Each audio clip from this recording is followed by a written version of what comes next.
So what's up mga kasingkit, nandito nga pala tayo ngayon sa may bahay namin, and ngayon ay tatanggalin na nga pala natin yung decals ng ating motor. So yan, natanggal na nga pala natin yung part dito, and then sunod naman natin yun dito. Ayan, wag na natin. So yan na nga pala yung itsura ng ating project van. O, diba? Pakaangas. After nga pala namin magtanggal ng decals mga kasingkit, pumunta na nga din pala kami sa may bypass dahil may naset nga pala yung ACP dito, ACP Isabela ng tambay. Habang nakatambay nga pala kami dito mga kasingkit, nakita ko pa nga pala yung dati kong frame dito. Ayan, kung makikita nyo, ito nga pala yung dati kong frame na Mountain Peak Everest. So what's up mga kasingkit, nandito nga pala tayo ngayon sa may bahay namin, and ngayon ay tatanggalin na nga pala natin yung decals ng ating motor. And ito nga pala siya mga kasingkit. Ayan, sisimulan na nga pala natin tanggalin lahat ng decals niya dahil i-make over na natin siya. So tara, abangan nyo yun. Pero bago nga pala natin simulan, share ko nga lang din pala yung bagong t-shirt na binibenta natin. Ayan, sa mga gusto nga palang umorder ng ganitong t-shirt, available na sa atin. I-PM nyo lang yung ating Facebook page. So nandito na nga pala yung motor natin, and tiniming ko talaga na wala yung papa ko dahil matagal ko nang pinag-iisipan to na tatanggalin yung decals. Ayan, tatanggalin natin lahat ng decals, baka magalit siya. Dahil pakailamero nga pala tayo, tatanggalin na nga pala natin yung decals. So tara, simulan na natin. So pagdating nga pala sa pagtatanggal ng decals mga kasingkit, wala rin akong kaalam-alam, pero may napanood ako sa may TikTok. Ayan, kailangan sulugin muna daw na ganun para medyo maging fresh yung dikit niya para walang maiwan. So ayan, anayin lang natin. Gaganya-ganyanan lang natin, kaso baka masunog yung fairings natin, pero try lang natin. Yan, so tanggalin na natin, tutukla-tuklapin lang natin yan. Wait lang. Yan, so tatanggalin na natin, baka may maiwan. Yan, tanggal. And kung makikita nyo parang ingay na aso. Kung makikita nyo, parang meron siya naiwan na ano, ayun o, kailangan yata ng gas dyan, ng gas, ayun. So yan, natanggal na nga pala natin yung part dito, and then sunod naman natin yun dito. Ayan, wag na natin lagyan ng ano. Yan. Gagi, papagalitan ako ng papa ko dito. Yan. So ayan, kakatapos lang namin magpagas, and meron nga kaming mga unit dito. Ayan, tricycle franchise. Ayan, buo yan, 3. Kung gusto nyo nga palang may interesado kayo sa mga ganito, nagbabay and sell kasi kami ni Papa, and kontakin nyo lang din ako dito sa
Agayak, dumiretso na nga pala kami kaagad sa may bypass dahil nga may tambay tayo doon, kasama nga pala natin ang ACP Isabela. Ayan, sa mga ACP member dyan, shoutout sa inyo. So ilang minuto nga lang pala mga kasingkit, nandito na nga pala tayo sa may bypass dito sa may Rizal. And kung makikita nyo nga pala mga kasingkit, medyo marami-rami nga pala yung mga tao dito dahil marami nga din pala mga nagbebenta rito ng mga coffee, milk tea, barbecue at saka mga iba pang mga merienda. And ayun, meron pa nga pala mga nakakilala sa atin. Ayan, and syempre bibigyan natin ng pangmalakasang sticker yan. And sobrang nagpapasalamat nga din pala ako sa inyo mga kasingkit dahil kahit pa paano may mga nakakakilala sa atin. And eto, kahit sa simpleng sticker man lang makabawi ako. Sobrang solid nyo mga kasingkit. Maraming salamat sa walang sawang suporta nyo. So ayun, nandito na nga pala tayo sa may bypass, and kung makikita nyo mag-isa lang tayo dahil Hinihintay pa natin yung mga kasama natin, napakatadagal. Sabi 5:30 anong oras na, magsi 6 na. So antayin na lang natin sila, update ko na lang kayo. So after nga lang din pala ng ilang minuto mga kasingkit, nandirito na nga din pala si Pres Alvin. Ayan, yung nasa may kanan ko, siya nga pala si Pres Alvin, president ng ACP dito sa may Santiago. And alam nyo naman, kapag ka ACP, Aerox Club Philippines, napakaraming chapter nan sa mga iba't ibang lugar. Kaya sa mga katulad ko na ACP dyan, shoutout sa inyo. So after nga lang din pala ng ilang minuto, dumating na nga din pala yung tropa natin na si Chris. And meron pa nga pala tayong follower dito, sila ate at si kuya. Ayan, kung makikita nyo mga kasingkit, galing pa nga pala silang sa Guday, Quirino. So, hi na lang po kayo sa vlog.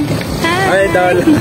So ayun, shoutout nga pala kila ate at kuya. Nagaling pa nga pala silang Quirino, dahil nga pala nakita daw nila yung post ko, pumunta nga pala sila dito para ma-meet ako at saka para makahingi na nga rin pala ng sticker. Maraming salamat po sa suporta nyo. So, lumipat na nga pala kami banda rito mga kasingkit dahil medyo nasa bungad nga tayo kanina. And eto nga pala si Boss Diary ng Aerox, late na naman. Last to arrive, boss. Naalala ko pa nga pala noon, nung unang tambike namin, nakasama nga pala si Boss Diary ng Aerox, hindi ko pa nga siya ganun ka-close. Pero ngayon sobrang close na kami, kahit mag-kiss pa kami, mouth to mouth. Charot. So may banner nga din pala tayo dito, syempre Aerox Club Philippines Isabela Chapter. Yan, ayan, sa mga naka-Aerox nga pala dyan, hinihikayat ko nga pala kayo na sumali na sa Aerox Club Philippines. Napakalaking grupo nito mga kasingkit, lalong-lalo na sa mga iba pang mga lugar. Inabot na nga din pala kami ng gabi rito mga kasingkit, napasarap kasi yung kwentuhan, biruan at saka yung jamming, napaka-solid. So habang nakatambike nga pala kami dito mga kasingkit, may lumapit pa nga pala sa akin, and ito nga daw pala yung dati kong frame, binili niya nga daw pala to sa napagbentahan ko ng bike. Ayan, kung makikita nyo, medyo na-miss ko nga din pala yung pagbabike ko noon. Alam naman natin sa mga solid supporters ko dyan, noon pa, galing nga pala tayo sa pagbabike, and ito nga pala yung na-reach natin noon, kaso nga lang, hindi tayo pinalad dahil naban nga pala yung account natin. Ayan, kung makikita nyo, may 300k followers na nga pala tayo noon sa may TikTok, pero dahil naban nga pala yun, back to zero tayo ngayon. So, paalis na nga pala kami dito mga kasingkit, diba, napaka-solid. Kaya kung gusto nyo nga din palang mapasama sa mga ganitong tambike, mag-comment lang kayo dyan sa may comment section para may update ko kayo at masabihan ko kayo kung saan nga ba tayo magtatambay. So kinabukasan nga pala mga kasingkit, nagpasama nga pala ako kay Boss Bill para nga bumili ng pangtanggal ng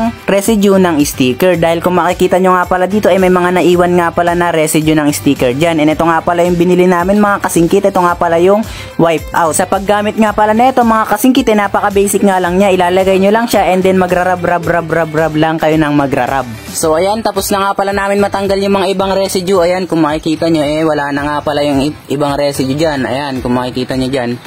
And ginamit nga lang pala namin is wipe out. Ayun yan, ganyan itsura nya. Effective, basta tiyagain nyo lang na kuskusin, matatanggal yung mga natirang residue. Yun lang pala yung sagot sa mga madidikit na residue. Ayan, pinagtiyagaan lang namin tanggalin, napakahirap talaga. Ayan, abangan nyo yung decals natin na paparating dahil papapugiin natin tong motor natin. So tapos na nga pala namin matanggal mga kasingkit. Ayan, kung makikita nyo, wala na yung bakat-bakat dyan. Maski dito, ayan, napakakinis. And wawashingan na lang din natin yan, and papakitaan ko kayo ng malupitang montage. So ayun, tapos na nga pala tayo makagayak, and tapos na nga din pala natin ma-set up yung motor natin. Ayan, malinis na siya, naka-washing na din tayo. And ngayon, gagawa na tayo ng malupitang montage. So tara! So, nandito na nga pala tayo ngayon sa may memorial. Of course, syempre, nandito nga tayo para mas maganda yung ambience nung video natin. So, ambience English. So, ito, gana natin ng simpleng montage.